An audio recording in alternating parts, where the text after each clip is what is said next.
sou Cleonaide e eu quero conversar com você hoje abordando o tema legado afetivo e emocional.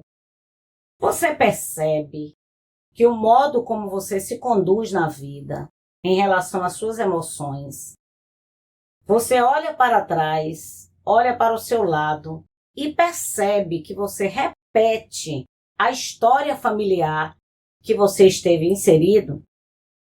Você sabia que você pode aprender a expressar as suas emoções e sentimentos de maneira assertiva? Como você está desenhando a sua existência na família e nos mais variados grupos sociais que você faz parte? Não é exatamente a herança sanguínea que liga você a outras pessoas e faz com que você deseje conviver com elas. Uma das coisas que compreende a questão das emoções é o modo como você lida com você mesmo, de modo a você ter condição de interagir socialmente.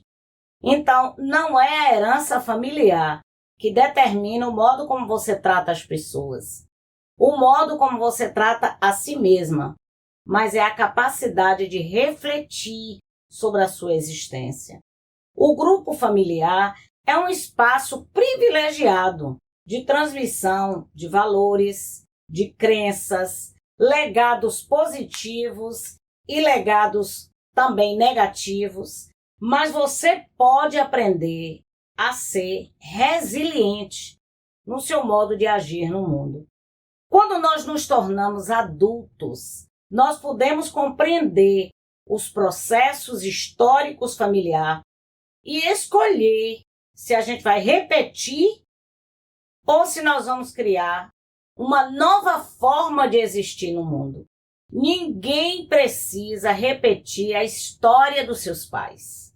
Ninguém precisa repetir aspectos negativos do ambiente familiar e caminhar pela vida dizendo: mas eu sou assim porque eu puxei o meu pai.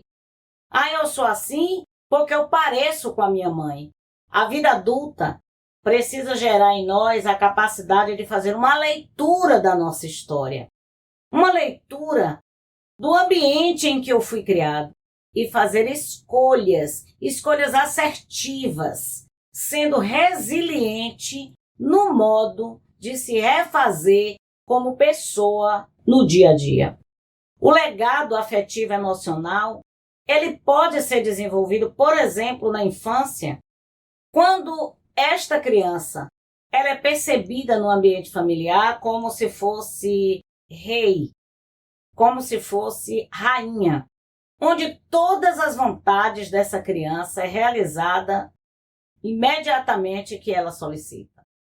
Então, crianças onde ela só tem a capacidade de ouvir sim, porque ela assim foi educada, ela vai passar pela vida se vendo como rei ou como rainha, esperando que por onde ela passe, haja também um cortejo muito grande de pessoas que estejam prontas a inclinar-se diante dela e fazer exatamente aquilo de que ela precisa. Uma criança que é também excessivamente protegida e mimada, ela cresce com algumas dificuldades na área afetivo-emocional. Crianças cobradas e criticadas em demasia, ela também pode trazer traços de muita dificuldade de interagir socialmente, onde se acha incapaz de ir além da vontade das outras pessoas. Mede sempre o modo como vai agir, olhando para ver se recebe aprovação. Nós sabemos que a emoção é resultado de reação imediata a um estímulo. A emoção em si, ela carrega algo de imediato, como uma resposta. Agora, envolve também pensamento. Para falar em emoção, nós vamos lembrar da alegria, da tristeza, do medo, da raiva, do nojo, da surpresa. Emoção não envolve pensamento, porque a emoção ela vai reagir a um estímulo imediato. No ato em que ela está no convívio e algo acontece, não envolve pensamentos. As emoções são fortes, mas elas podem ser também passageiras. Quando nós lembramos dos sentimentos, nós estamos falando da interpretação dessa emoção que nós construímos. Envolve a percepção e a avaliação. É uma síntese da nossa experiência no ambiente familiar, no ambiente da escola, nas comunidades por onde estamos. Então, os sentimentos, eles são mais duradouros. Um guia interno de como você deve dirigir a sua existência, não é? Enquanto ponto de vista, enquanto construção de pensamento. Todas as vezes que uma pessoa vivencia uma experiência emocional, ela vai precisar gerar sentido para aquela experiência. Elas podem ser, então, agradáveis ou desagradáveis. O sentimento que eu quero exemplificar como a melancolia, a gratidão, o amor, a felicidade, a compaixão, as decepções, a curiosidade, a solidão, todos esses sentimentos têm por trás uma emoção que foi interpretada. Desse modo, eu quero dizer que quando alguém que não é trabalhado no legado em relação às emoções e os sentimentos, um não de uma outra pessoa, de um chefe, de um líder, de um professor, pode significar o seguinte: esta pessoa não gosta de mim. Porque lá atrás ela foi construída ouvindo sempre sim. Uma crítica pode ser, então, interpretada como eu sou um fracasso. Ou de forma também arrogante. Não sabe o meu valor. É inacessível, então, a aprendizagem. Quando nós não conseguimos identificar com clareza as nossas emoções, o modo como eu interpretei essas emoções, eu posso, então, ter um padrão inacessível de aprendizagem. A ausência pode também ser interpretado como um comportamento de abandono. Estar sem estar no acompanhamento daquele que nós amamos o tempo todo pode gerar: eu fui abandonada. A pessoa não está me dando atenção porque não gosta de mim, porque eu não sou importante. O legado afetivo é algo importante para que você reflita comigo. Todos devem me servir. Imagine alguém que participa da vida familiar sendo sempre servido. Nunca aprendendo o momento de troca, né? De dar para o outro o seu cuidado. Não ser treinado para o cuidado faz com que as emoções e os sentimentos sejam frágeis. E aí eu quero chamar a sua atenção para a compra da amizade, a compra do amor. Quando nós não somos trabalhados nas emoções e nos sentimentos, começamos a acreditar que porque não merecemos, aí eu preciso comprar o amor das pessoas.